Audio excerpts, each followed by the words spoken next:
Bismillahirrahmanirrahim. Assalamualaikum warahmatullahi wabarakatuh. Alhamdulillah, alhamdulillahilladzi khalaqa faqaddar wa syara'a fayassar wa fataman arada hidayatahu lil Islam. Asyhadu an la ilaha illallah khaliqul bashar wa asyhadu anna Muhammadan abduhu wa rasuluhu sayyidul mukhtar. Amma ba'd. Hadratal muhtaramin, para asatid, para tokoh, para hujjaj, jamaah Masjid Al-Muhajirin, wabil khusus BKM Masjid Al-Muhajirin Bapak Haji Nasri Yahya, dan yang insya Allah ibu-ibu jamaah semua diridhoi dan dirahmati Allah Subhanahu wa Ta'ala. Alhamdulillah, di subuh hari ini Allah Subhanahu wa Ta'ala memudahkan langkah kaki kita untuk melaksanakan sholat subuh berjamaah, kemudian dilanjutkan dengan duduk di majlis ilmu. Mudah-mudahan duduknya kita semua di masjid ini diridhoi dan dirahmati Allah Subhanahu wa Ta'ala, menjadi asbab hidayah, cinta Allah, kasih sayang Allah kepada keluarga kita. Allah jadikan anak yang soleh dan solehah, yang memiliki masalah keluar dari masjid ini, Allah Subhanahu wa Ta'ala angkat masalahnya. Allah jadikan kehidupan keluarganya sakinah, mawaddah, warahmah. Amin. Yang belum punya jodoh, Allah kasih jodoh insyaallah. Solehah insyaallah. Melanjutkan ngaji kita di Anwa'ul Imamah, macam-macam imam. Masuk kepada pembahasan imamatul mar'ah lin nisa'i sahihah. Jadi kalau wanita mengimami wanita, hukumnya bagaimana? Karena sebagian pendapat mazhab ada yang tidak membolehkan kalau jamaah perempuan itu ngimamin perempuan lagi. Nah, ini kejadian. Satu waktu istri saya biasa sholat di kampus itu. Dulu di Jerman itu yang namanya kampus nggak ada masjidnya, Pak. Ada salah satu tangga masuk. Jadi tangga masuk seperti ke atas ini ditutup ruangannya, pas ada sebagian mungkin bisa sholat di situ 4-5 orang di situ jamaah. Jadi antara tangga ini. Biasa sholat jamaah wanita sama wanita, akhlak sama akhlak. Ada orang Turki, dia datang dijadikan imam lah ceritanya sama mahasiswi Indonesia yang berdua sama istri saya. Cuman nggak mau, nggak bisa. Kalau perempuan nggak bisa jadi imam katanya. Yang jadi imam itu cuman laki-laki saja.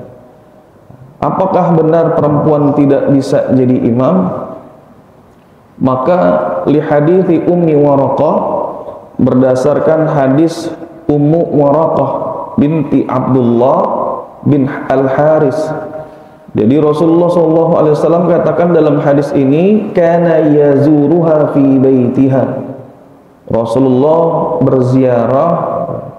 Kalau istilah ziarah itu dalam bahasa Arab kunjungin. Ziarah itu kunjungin.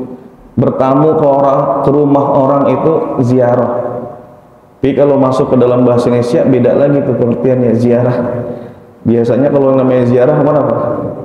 Kuburan. Ya. Kalau nanti ada orang Arab bilang nanti saya ziarah ya ke rumah kamu, jangan tersinggung Pak. Bukan berarti rumah kita kuburan, bukan. Ziarah itu berkunjung.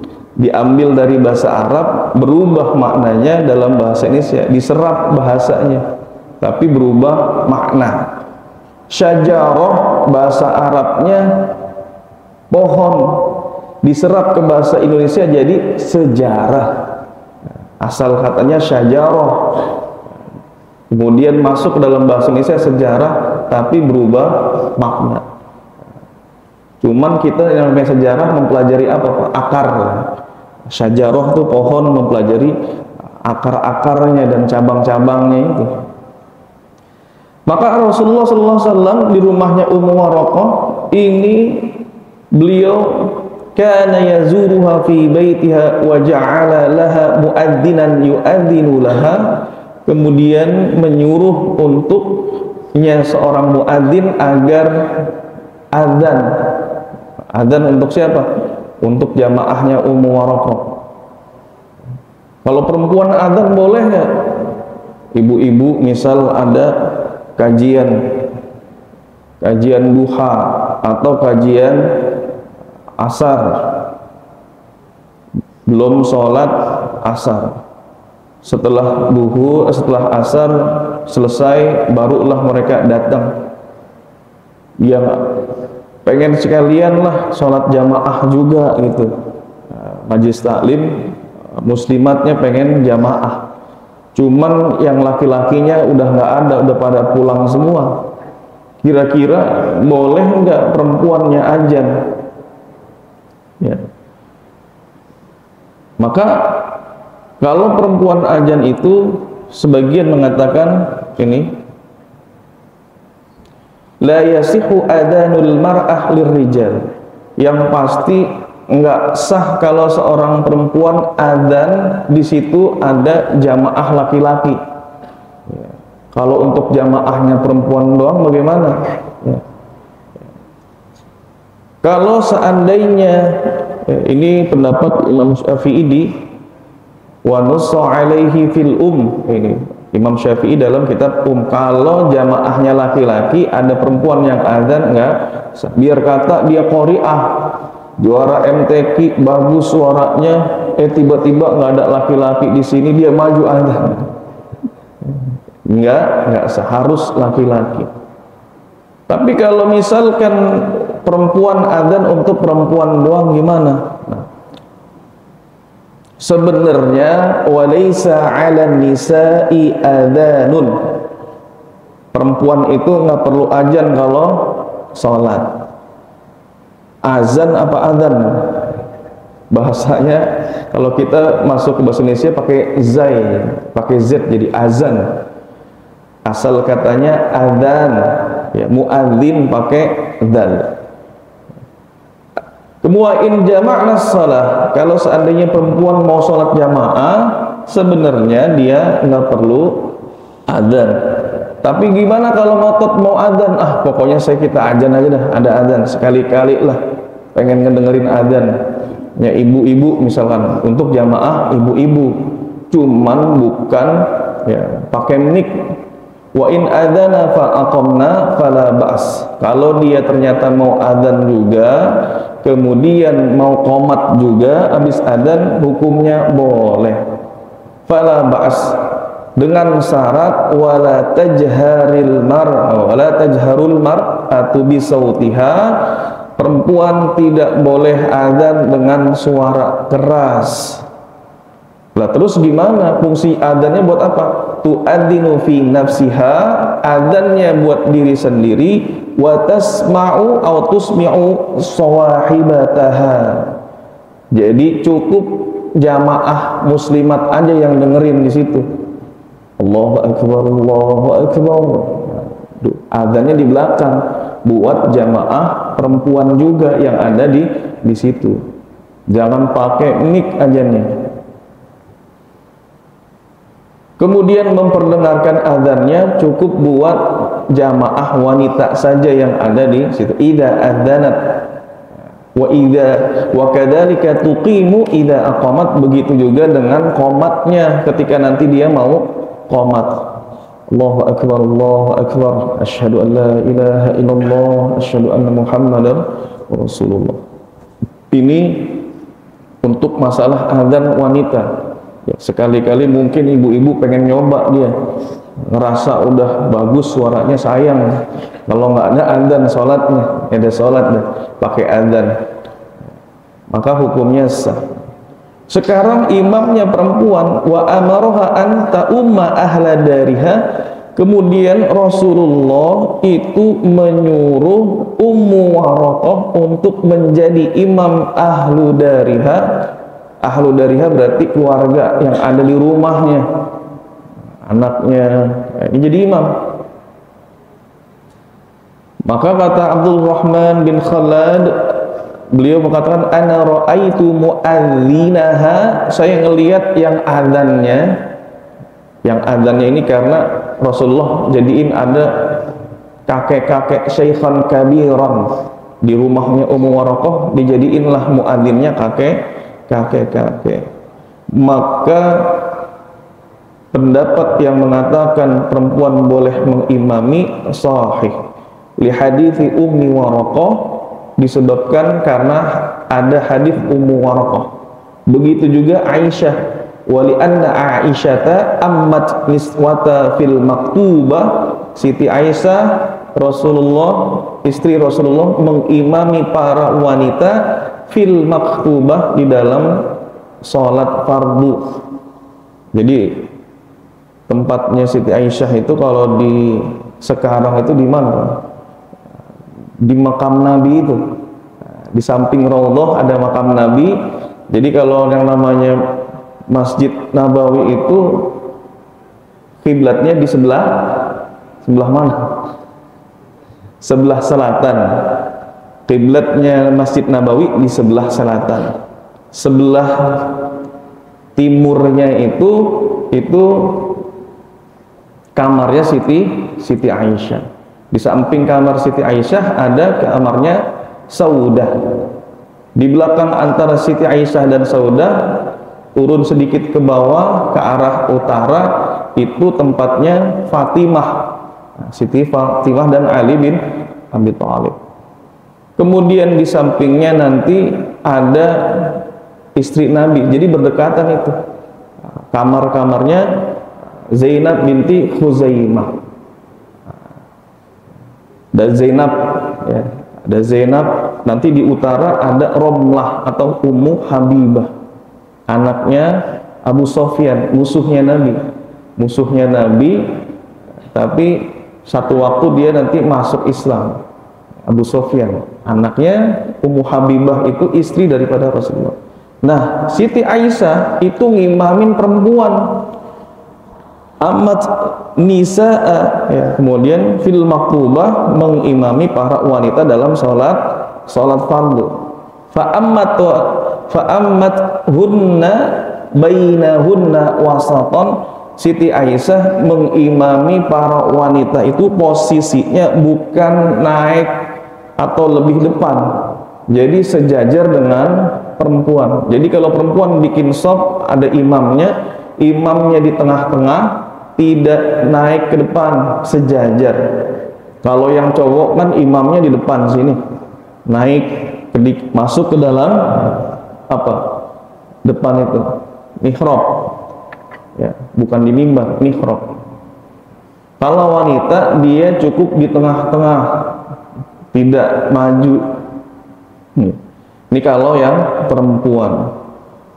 Walau lam yakun fil mas'alati illa umum, dan ini sebenarnya menjadi keumuman permasalahan, ya.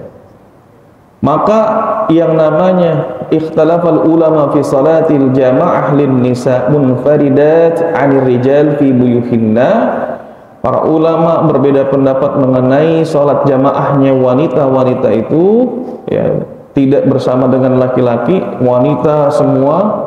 Ini ikhtilaf. Tadi salah satunya orang Turki nggak mau dia jadi imam ataupun makmum. Dia bilang perempuan mah sholatnya nggak boleh jadi imam, sendiri-sendiri aja. Tapi yang lebih umum yang dikuatkan adalah boleh. Jadi boleh. Permasalahan yang kedua, sekarang kalau laki-lakinya ngimamin perempuan semua, nggak ada laki-laki lain. Imamatur rajul lin nisa, imamnya laki-laki, jamaahnya wanita semua. Maka hukumnya sahihah, benar, sah, boleh. Wali annal asla sihhatu salatil jamaah, Jadi asal sholat kita hukumnya sah berjamaah ya kalau tadi dengan wanita, bin nisa'i ma'ar rajul. Bahkan ya, tetapi pengecualiannya begini, illa idza kanat ajnabiyatan wahdaha, kalau makmumnya wanita seseorang aja sendirian, kemudian laki-lakinya sendirian, berarti berdua-duaan. Bagaimana? Maka disesuaikan dengan hadisnya Ibnu Abbas, la yakhluwanna ahadukum bi imra'atin illa ma'adi mahram. Karena Rasulullah melarang, tidaklah kalian berkhalwat, berdua-duaan dengan seorang perempuan illa ma'adi mahram, kecuali ada mahramnya. Jadi kalau misal ada orang pacaran, dia bilang pacarannya ini pacaran Ustadz, pacaran Islami, pacaran fisabilillah. Udah mau pacaran fisabilillah. Emang ada pacaran fisabilillah? Yang namanya berdua-duaan kata Rasulullah haram hukumnya, apalagi orang pacaran. Wala'iyadzubillah. Dia sholat berjamaah berdua dengan pacarnya. La yakhluwanna ahadukum bi imratin illa ma'adi mahram, maka sholat berdua ya dengan pacar ataupun bahkan dengan tunangan.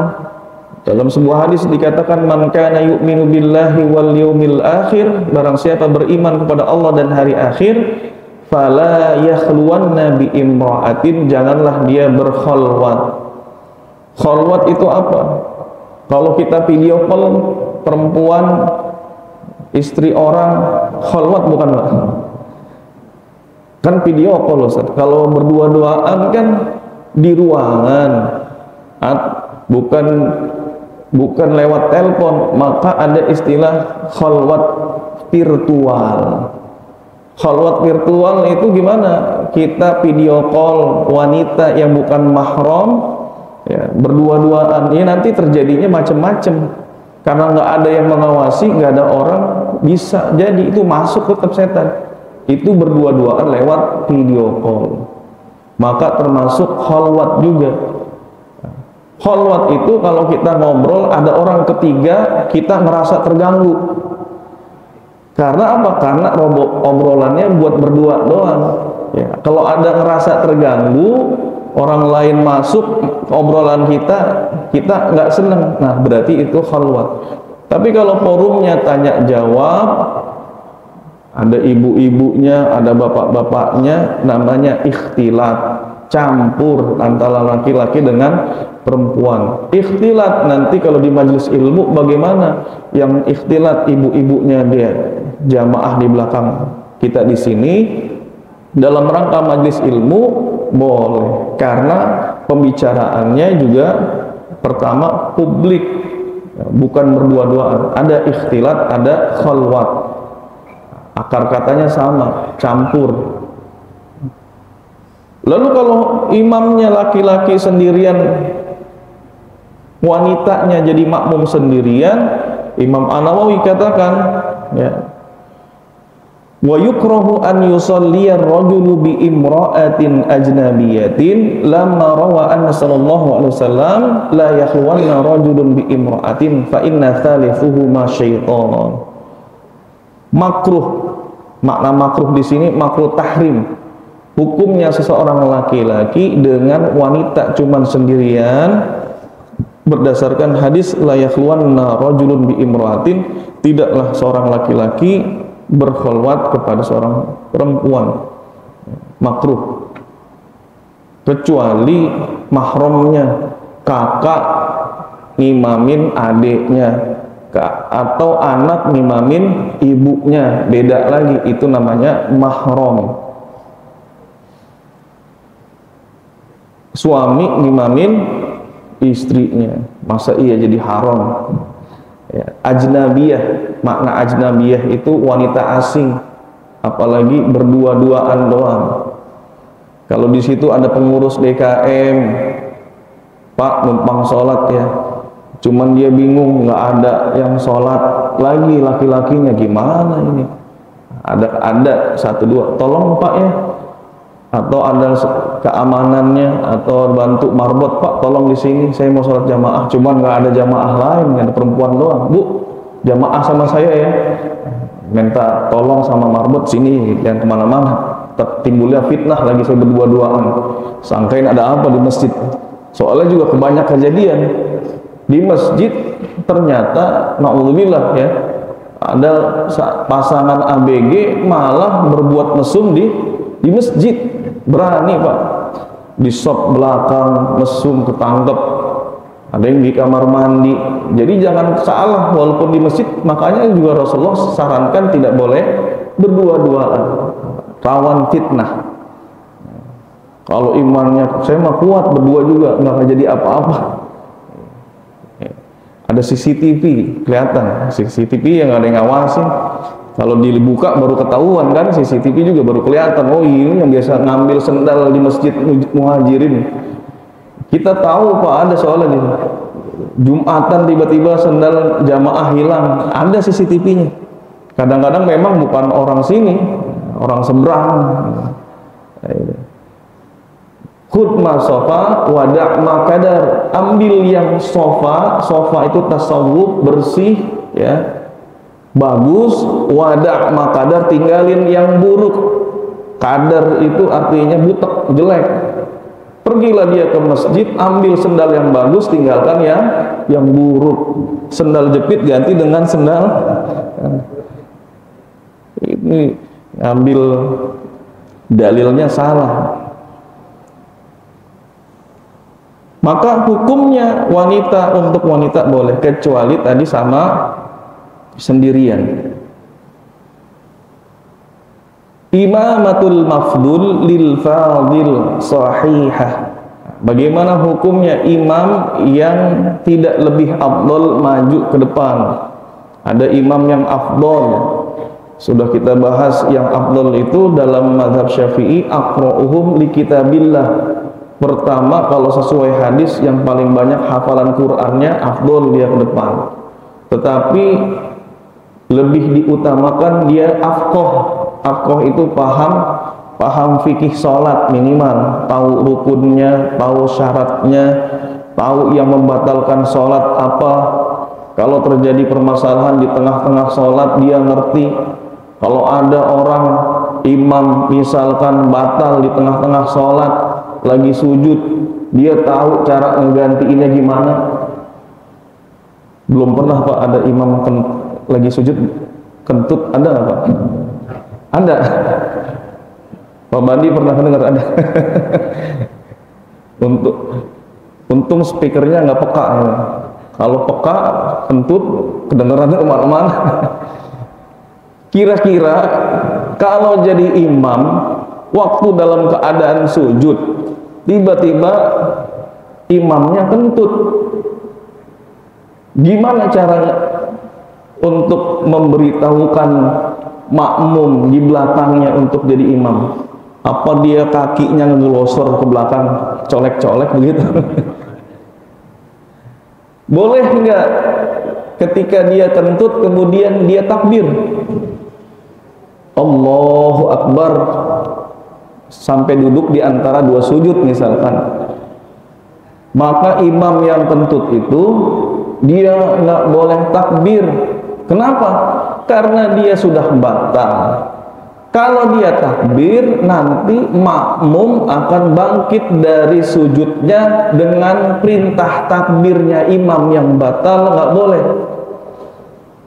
Tapi kadung takbir, hukum sholat makmumnya mengikuti takbirnya, bukan imam lagi itu, karena dia sudah batal. Bagaimana? Para ulama katakan hukumnya tetap sah, disebabkan karena ketidaktahuan jamaah. Hukumnya tetap sah. Nah terus bagaimana kalau dia lagi kentut, lagi sujud dia kentut, bangkit, tepuk yang di belakangnya. Nah, makanya di sini kata Rasulullah, liyalini, hendaknya di belakang saya itu siapa? Orang yang ahlul ihtilam, sudah mimpi, maksudnya orang balik. Wa ulinuha, dawi ulinuha, dia ngerti fikihnya, minimal fikih sholat. Tepok, kasih tahu, Pak Haji saya batal, tolong ngimamin. Karena kalau ditepok doang bingung dia, belum tentu paham ditepok nih, gua ngapain ditepok, lagi sujud ditepuk gitu. Kasih tahu, tolong gantiin saya batal.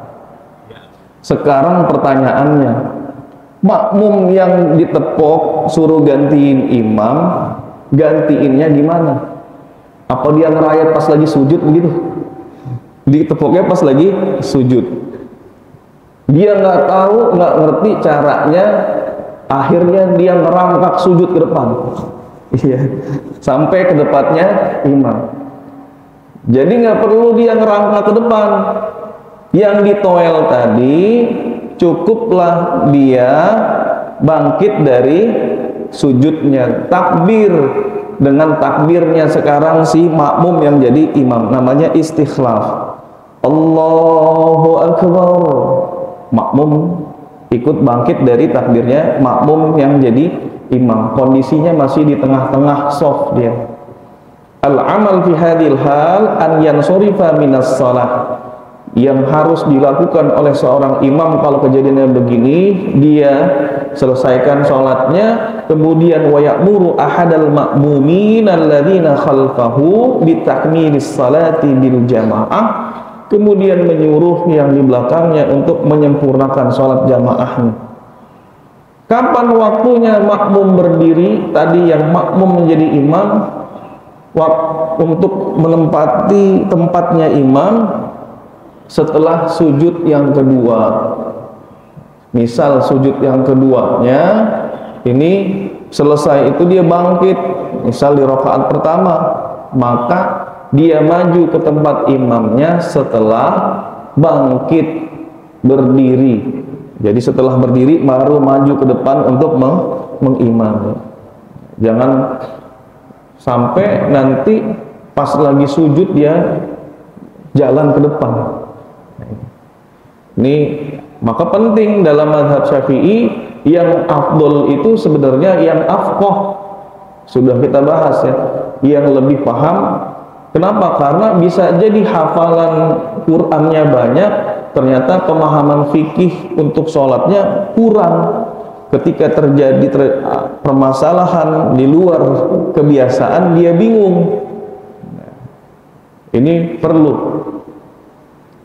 Hukumnya bagaimana? Imamatul mafdul lil fadil. Ada imam yang mafdul. Mafdul itu enggak lebih utama, cuman dia maju ke depan. Fikihnya kurang, secara hafalan juga kurang, secara umur, hijrah. Ini kan yang menjadi patokan siapa kalau zamannya Nabi yang hijrah duluan siapa? Hijrahnya barang Nabi ya, atau nanti hijrahnya setelah Nabi pindah di Madinah. Nabi hijrah ya, di akhir 13 tahun kenabian di Madinah, di Mekah hijrah. Maka sahabat yang hijrah ketika itu Abu Bakar, Umar, Utsman, Ali, sahabat Abdurrahman bin Auf, itu lebih utama jadi imam karena hijrah duluan dibandingkan siapa nanti? Khalid bin Walid hijrahnya belakangan, Amr bin As hijrahnya belakangan ya, sekitar tahun 6 Hijriah baru masuk Islam ya, pokoknya setelah hijrahnya Nabi mereka baru pada masuk Islam. Maka kalau ketemu Abdurrahman bin Auf, di situ belakangnya ada Khalid bin Walid, ada Amr bin As, yang lebih utama siapa? Amr bin Auf, karena hadis Nabi cari aqdamuhum hijratan, yang lebih duluan hijrahnya, hijrah yang lebih afdol. Kalau zaman kita gimana? Ada di komplek sama-sama fikihnya bagus ya, kemudian hafalan Qur'annya sama, cuman dia orang komplek akamsi kan, orang kampung sini lahir di sini, ya. Haji Mukni lahir di Banten, cuman lama di komplek. Ustadz datang, baru hafalannya sama Haji Mukni, bacaannya bagusnya sama, maka yang lebih utama yang mana? Yang di sini duluan dia. Tapi ternyata ngimamin ketika Haji Mukninya nggak ada, namanya mafdul, imamatul mafdul. Ini kalau secara keilmuan sama, secara fikihnya sama, secara hafalannya sama, maka boleh nggak tadi yang belakangan baru datang sini? Mu'alaf juga lagi, ya, karena nanti ada aqdamuhum silman atau salman, yang duluan Islamnya. Karena Nabi ngasih ciri khusus buat orang yang lebih afdal jadi imam, yang duluan Islam. Yang duluan Islam, fikihnya bagus, maka dia dijadiin imam. Budak dijadiin imam. Zaman Nabi budak karena dia masuk Islam duluan, hafalannya bagus, ya, itu jadi imam. Zakwan jadi imam. Budaknya maulanya Siti Aisyah jadi imam untuk wanita-wanitanya, para istri Nabi, kemudian para jamaah wanita. Maka hukumnya boleh jadi imam kalau memang, kenapa? Ada udzur syar'i. Contoh, satu waktu Rasulullah pernah terlambat sholat berjamaah, ya, dikatakan hinama kana ma'an nabi, ya, hadis Mughirah bin Syu'bah. Mughirah berserta Nabi itu fi ghazwati Tabuk, dalam perang Tabuk, dzakara wudu'an Nabi. Ini memberikan gambaran tentang bagaimana wudunya Nabi. Wa anna ja'u ma'ahu, ya, dia bareng Rasulullah hatta najidan nas qad qaddamu Abdurrahman bin Auf. Karena Nabi lama waktu perang Tabuk, Nabi nyari wudu, kemudian keperluannya bareng ada hajatnya, akhirnya terlambat. Pas datang Abdurrahman bin Auf sudah jadi imam. Fasalla bihim hina kana waqtus shalah. Maka mengimamilah Abdurrahman bin Auf, ada waktu sholat, masih ada waktu sholat subuhnya tadi. Qala wa wajadna Abdurrahman wa qad shalla bihim rak'atan min salatil fajar. Kami, kata Mughirah bin Syu'bah, bersama Nabi, dua orang terlambat ini, beliau dapetin Abdurrahman bin Auf udah 1 rakaat di salat subuh. Faqama Rasulullah, maka karena 1 rakaat sudah selesai, berdirilah Rasulullah, ketinggalan 1 rakaat. Fasaffa ma'al muslimina fasalla wara'a Abdurrahman bin Auf. Ya, ini. Kemudian falamma salama Abdurrahman, ketika Abdurrahman bin Auf salam, assalamualaikum warahmatullah, assalamualaikum warahmatullah, qama Rasulullah yutimmu salatahu, kemudian Rasulullah menyempurnakan salat yang ketinggalan 1 rakaat. Sahabat kaget, wah ternyata di belakang kita ada Rasulullah ikut salat jamaah ketinggalan.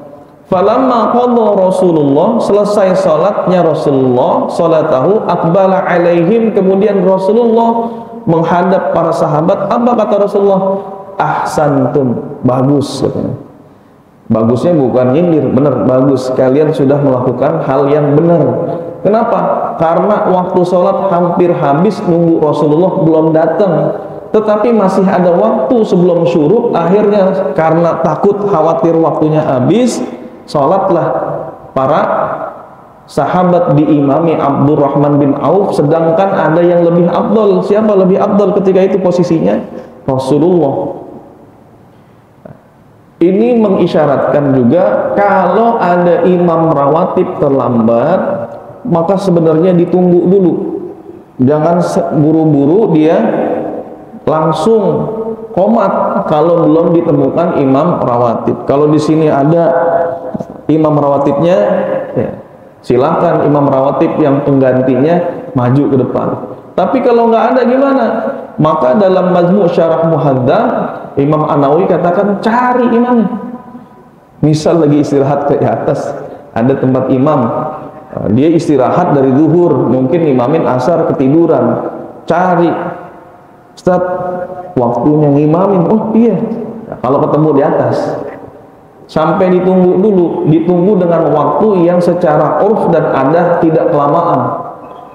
Kalau misalnya masih 1 menit lagi, masih ada 1 menit lagi, tungguin dah, biar biasanya 1 menit udah qomat, tungguin sampai habis, sampai datang, oh ternyata kebenaran ada hajat imamnya. Tadinya harusnya datang qomat 5 menit, dia pas waktu qomat datang karena ada hajat, maka ditunggu itu. Apa kata Rasulullah? Ahsantum wa qad asabtum, kalian benar ya setelah mendulukan salat. Wa hadza yadullu ala sihhati imamatil maqdul lil fadil. Ini dalil diperbolehkannya seorang yang tidak lebih utama maju menjadi imam, mengimami orang yang lebih utama menjadi imam. Permasalahan yang terakhir sebelum kita tutup, imamatul mutayammim lil mutawaddi jaizah. Imam yang tayamum mengimami makmum yang berwudu hukumnya boleh. Dalilnya dari mana?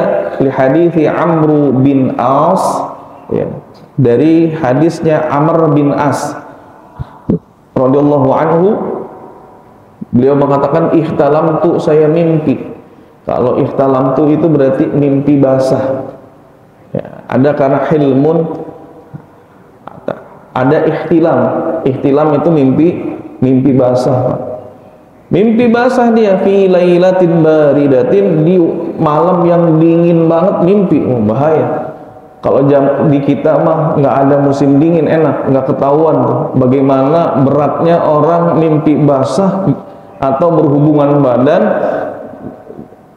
Di Mesir itu masuk kalau musim dingin sampai 3 derajat. Di sini ada yang sampai 3 derajat nih. Papua mungkin di atas itu, di gunung apa ya, yang ada saljunya.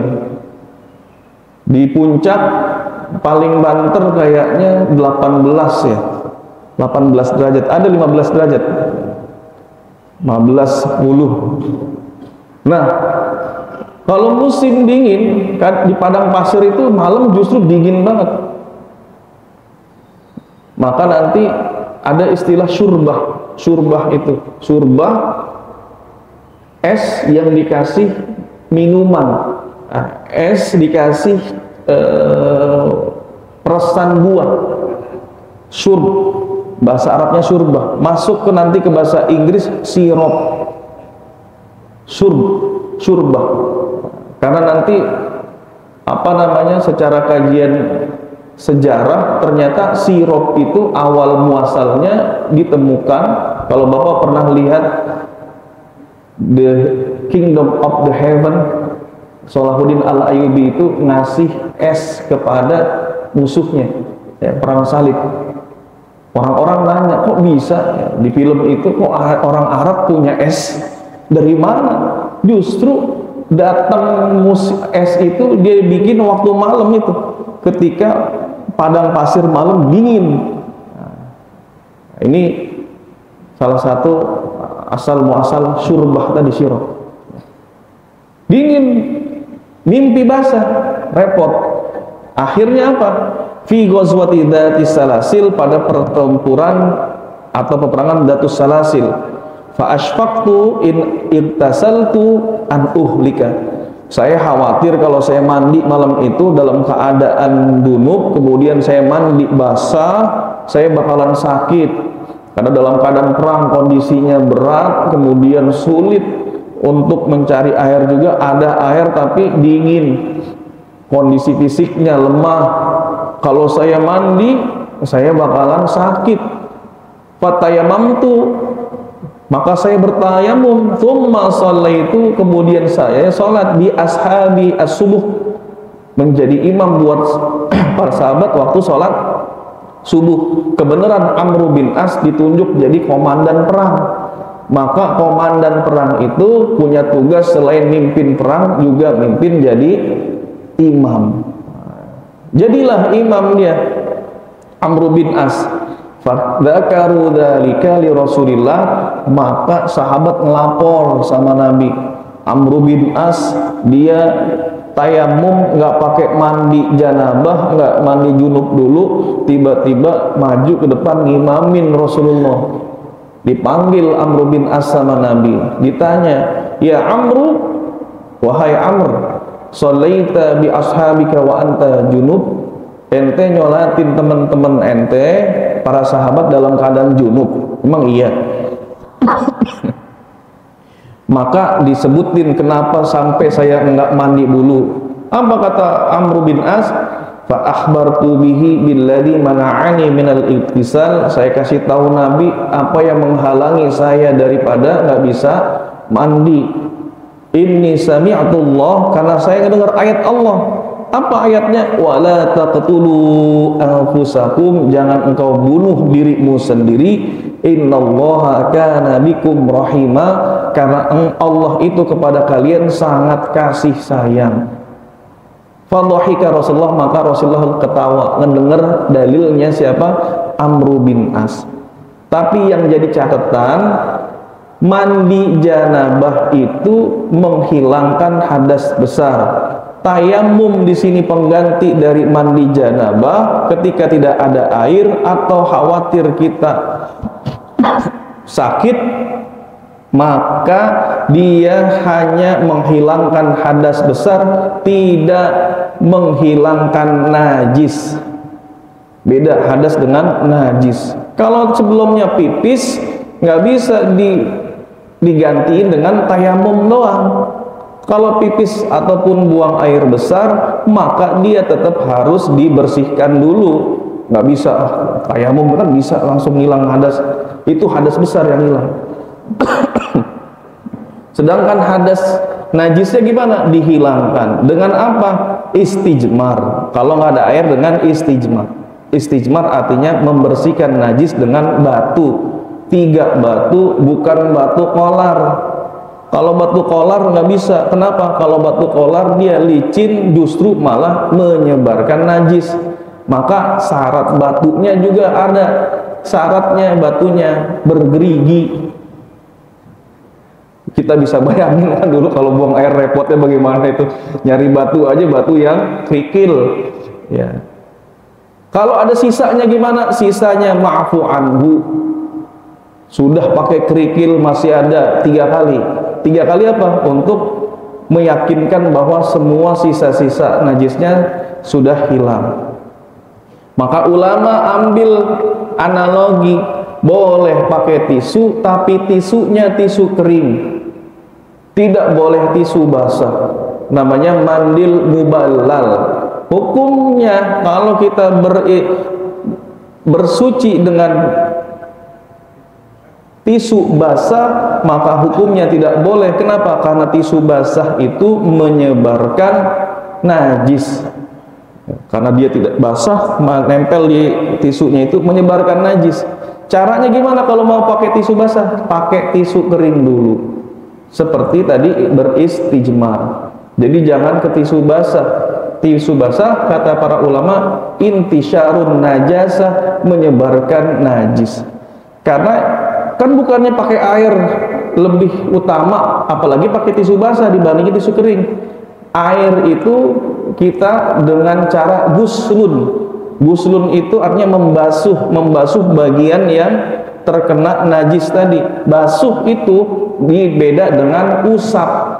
Sedangkan kalau pakai tisu basah namanya usap. Sama kalau Bapak pipis di urinoir itu yang tempat berdiri, maka nggak boleh cuma diusap-usap begini. Air tangan dibasahin terus diusap, maka ini tidak sah. Bersucinya kurang sah.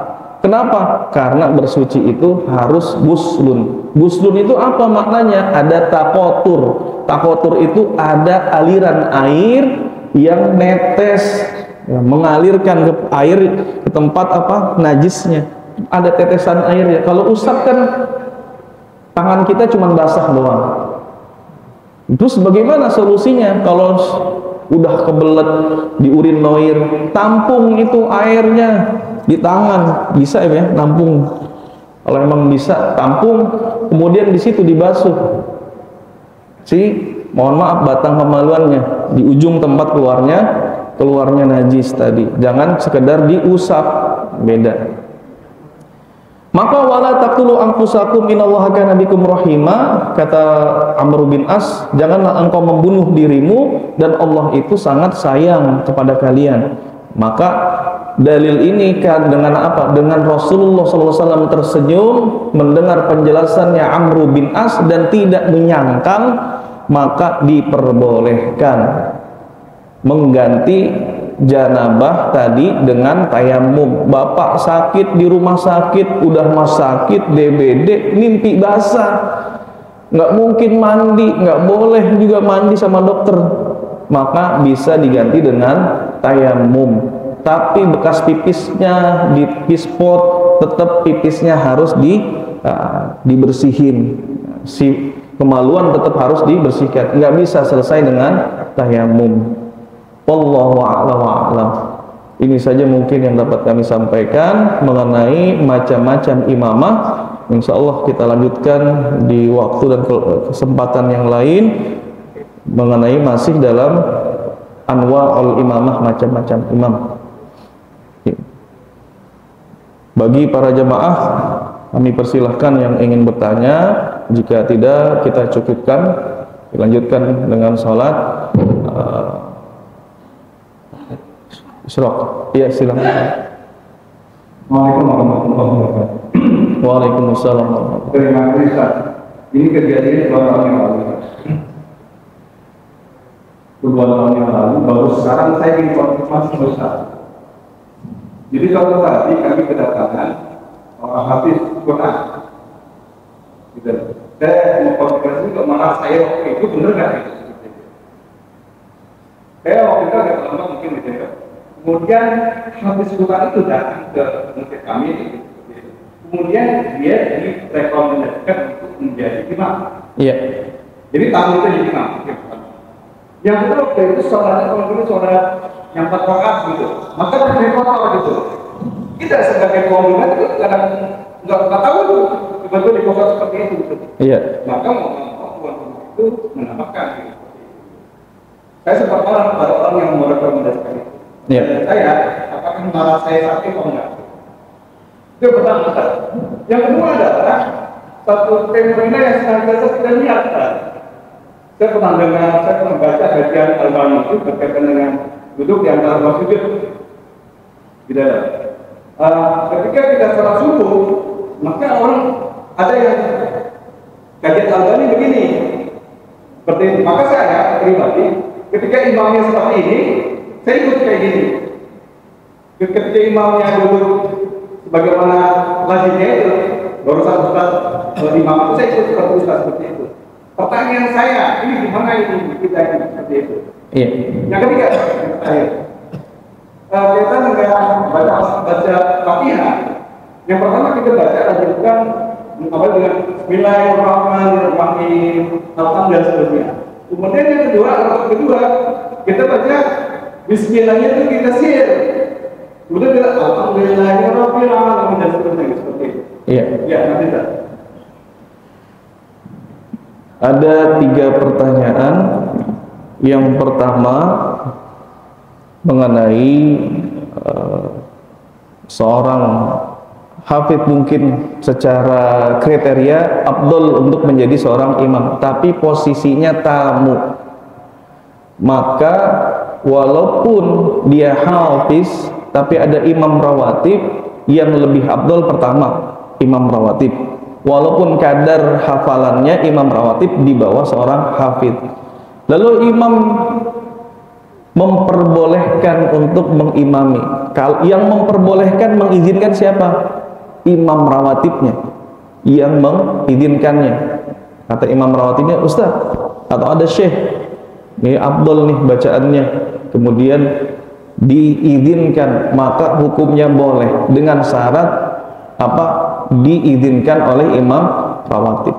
Imam rawatib mengizinkan. Tidaklah seseorang mengimami. Jadi kalau dalam hadisnya, tidaklah seseorang itu dia duduk di tempat duduk Dia bertamu, duduknya di tempat orang yang disukai tempat duduknya sama si tuan rumah. Ada kursi kehormatan lah di rumah. Itu tempat duduk saya itu. Boleh nggak sama yang tuan rumahnya? Kalau nggak diizinin nggak boleh. Boleh, silakan duduk. Ya, tempat duduknya dia itu. Kemudian main ke sini, ada roisul wilayahnya, ketua RW-nya.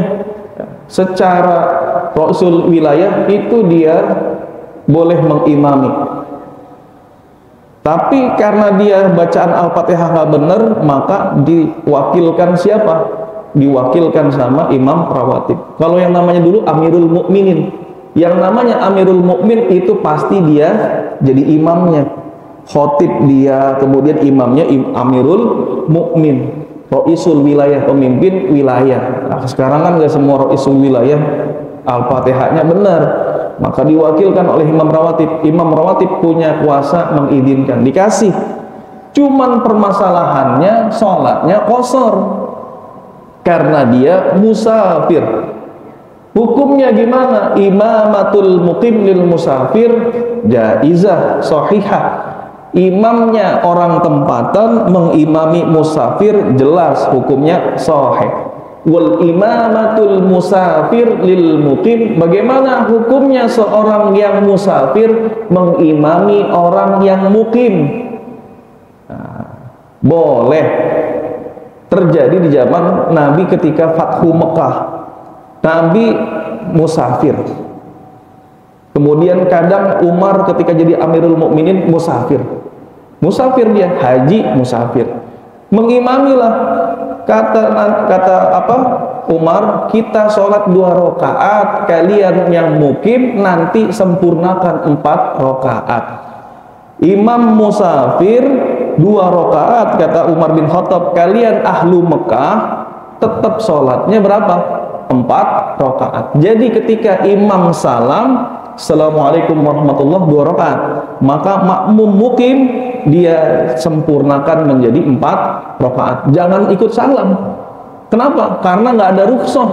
Tiba-tiba qashar. Qashar itu rukhsahnya ketika sudah mencapai 80 km atau sebagian madhab 89 km dalam madhab Syafi'i.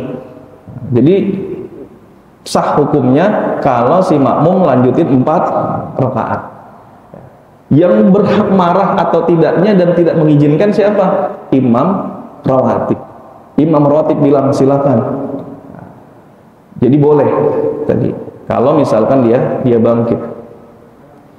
Kemudian permasalahannya yang kedua, kita punya perbedaan duduk. Duduknya duduk ketika di tahiyat akhir biasanya berbeda dengan beberapa pandangan mazhab. Ada yang menjadikan tahiyat akhir ketika waktu subuh dengan duduk iftirash, madhab Syafi'i duduk dengan tawarruk. Tadi seperti saya tawarruk. Imam Ahmad muridnya Imam Syafi'i duduknya iftirash ketika waktu subuh di tahiyat akhir. Sedangkan secara keseluruhan itu sama dengan madhab Syafi'i. Waktu duhur di rakaat kedua duduknya iftirash, duduk di akhir 4 duduk tawarruk. Iftirash itu artinya menduduki tumit, sedangkan tawarruk dia tidak menduduki tumitnya, ya. Kemudian di rakaat di waktu maghrib sama Ahmad atau madhab Hambali dengan madhab Syafi'i, di tahiyat awalnya duduk iftirash, di tahiyat akhir duduk tawarruk. Berbeda dengan madhab Maliki, di setiap sholatnya dia pakai duduk tawarruk. Tahiyat awal tawarruk, tahiyat akhir kita berarti duduknya. Tahiyat awal tawarruk, tahiyat akhir tawarruk. Ini madhab Maliki. Hanafi beda lagi. Nanti ada teman-teman Pakistan datang ya dari Pakistan, India atau Bangladesh, maka duduknya iftirash semuanya. Rakaat kedua iftirash, rakaat terakhir iftirash. Kita gimana? Kita duduk tahiyat awal iftirash, duduk tahiyat akhir, dan sholat yang paling terakhir qobliyah ke ba'diyah, pokoknya kalau itu rakaat terakhir kita pakai duduk tawarruk. Ini ijtihad para ulama. Sekarang kita makmum, makmumnya bagaimana. Sekarang yang perlu diketahui, tata cara iftiros dan tawarruk itu rukun atau bukan.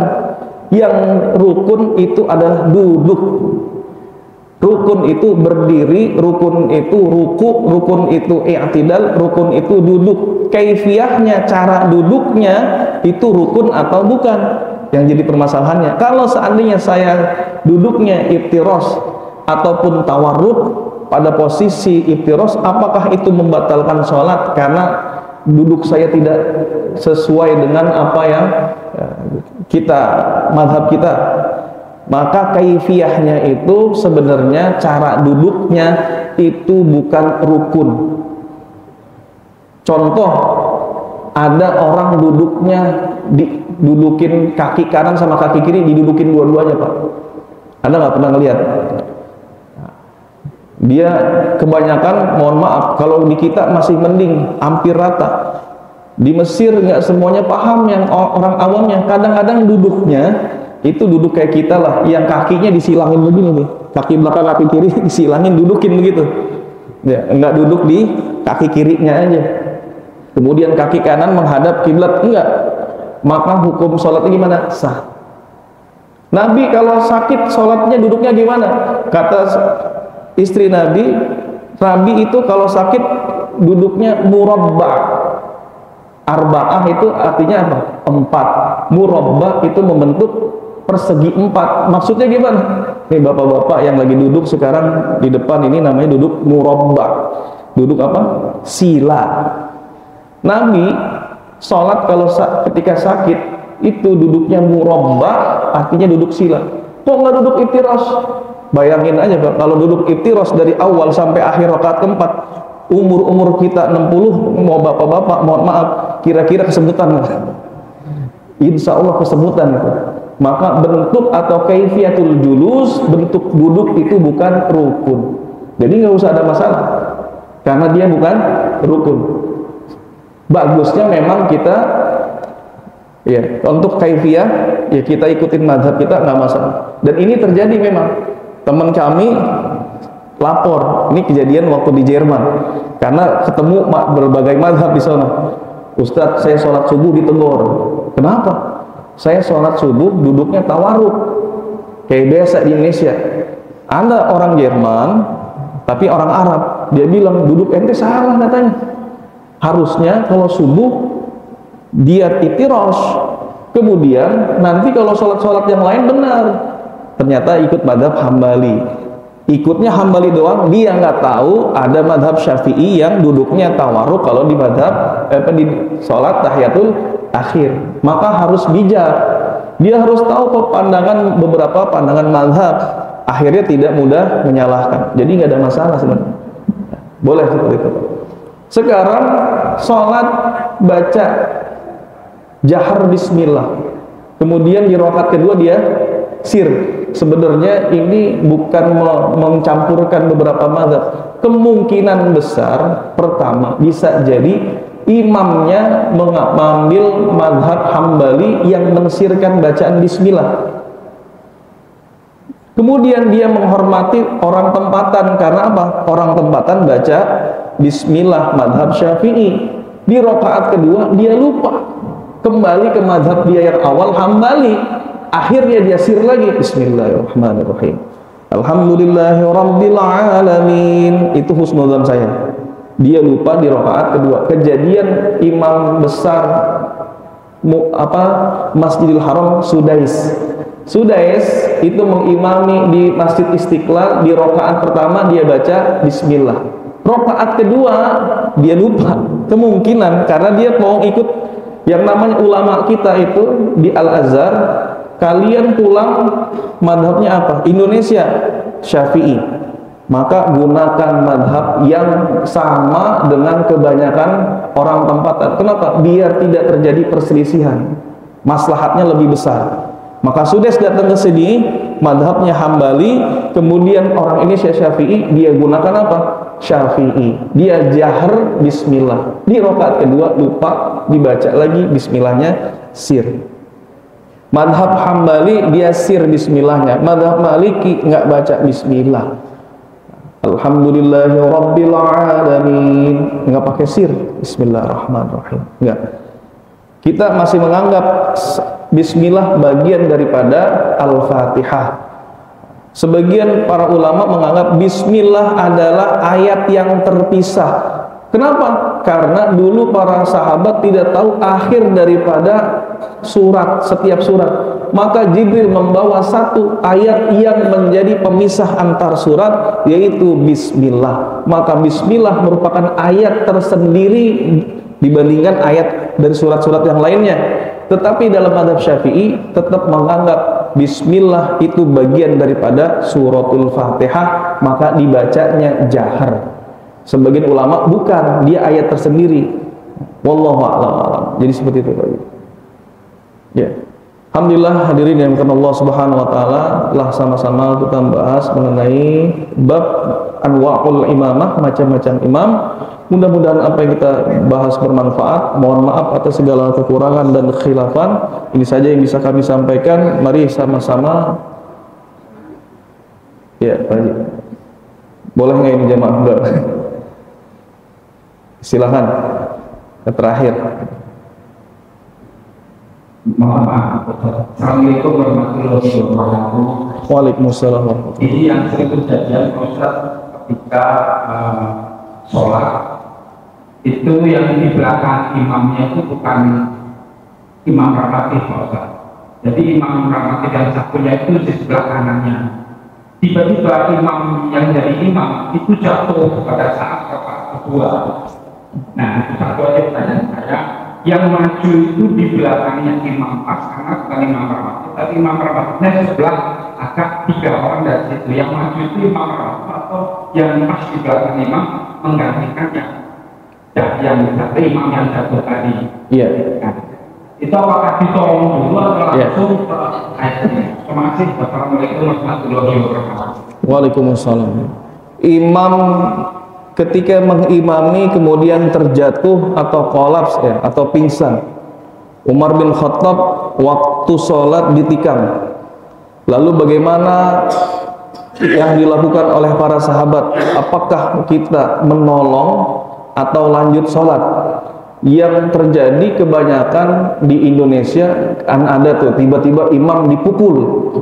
Ngelihat Pak ya, ada orang gila nyasar masuk ke masjid, imamnya dipukul, ditangkap itu makmumnya rame-rame, orang sholat ngebatalin semua. Padahal dalam kejadian seperti ini tidak perlu membatalkan semuanya. Makmumnya la tubtilu a'malakum, janganlah engkau membatalkan a'mal, maknanya sholat kalian. Cukup 2-3 orang ngegotong, ngebantuin, nanti yang di belakang misal, nah tadi hukumnya kembali, kira-kira boleh nggak tadi yang imam rawatibnya di sana? Kan ada imamatul mafdul alal fadil. Imam majunya seseorang yang tidak lebih afdol, hukumnya boleh apa enggak? Kalau secara hukum tadi Abdurrahman bin Auf mengimami siapa? Nabi. Abdurrahman bin Auf itu mafdul atau afdol? Mafdul, enggak lebih afdol daripada Nabi. Dia maju. Kebenaran imam rawatibnya di sana jauh, ya. Dan ini majulah tadi yang istikhlaf di belakangnya. Tapi Al-Fatihahnya baik ya, di belakang sini boleh juga maju.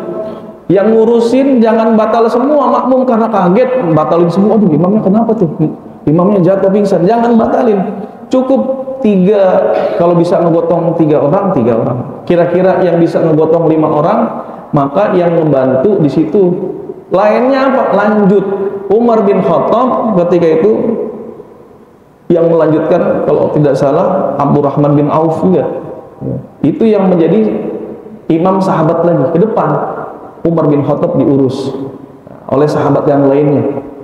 Bertanya siapa yang bunuh saya? Orang kafir atau orang muslim? Kafir. Alhamdulillah. Karena apa? Syahid berarti kalau yang butuh.